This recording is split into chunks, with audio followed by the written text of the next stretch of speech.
Week 2 of testing in Bahrain, and now it's not just about the lap times. Ferrari first, they've introduced a new flick-up winglet behind the exhaust. It looks like a mini beam wing. Even though beam wings are banned, it sits in a tightly restricted area, but Ferrari appears to be using a clever allowance around the rear wing pylons to keep this legal. Why it matters? It can help guide exhaust gases into the rear wing airflow and improve the central diffuser performance.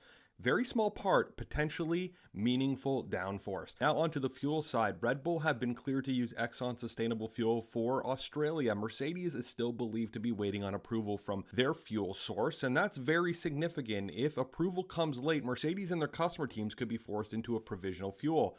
That may not match the spec of the engine that it was built around, and that means potential horsepower loss. This year's fuel homologation is more complex. External auditing, production checks, it takes a lot longer. And then there's the politics. There are reports of an unofficial meeting between power unit manufacturers and the paddock. Newsflash, Mercedes won't be at that table, and at the same time, the compression ratio row is still simmering. The FIA has launched a vote to change how the 16:1 compression ratio is measured. The change won't kick in until August if it gets voted through. That gives Mercedes roughly 14 rounds under the current interpretation of the rules.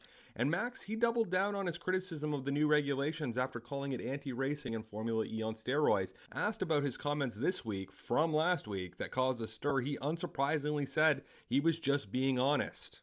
Drivers were also asked about the new starting procedure after Andrea Stella and McLaren made a stink about it last week. In their press conference, Bottas said it was definitely not more dangerous than before. Lewis Hamilton chimed in, it's definitely not dangerous, we should probably take that connotation away. And Max Verstappen said you can always start from the pit lane if you feel unsafe. So when McLaren debates safety and unpredictability, the drivers themselves are brushing it off. And if you're still looking at the times today from testing, your top 3 of the day were Russell, Piastri, and Leclerc. Drivers questioning their cars, teams questioning each other's engines, manufacturers meeting behind closed doors. Week 2 isn't just about testing programs anymore, and it's all about positioning before Australia.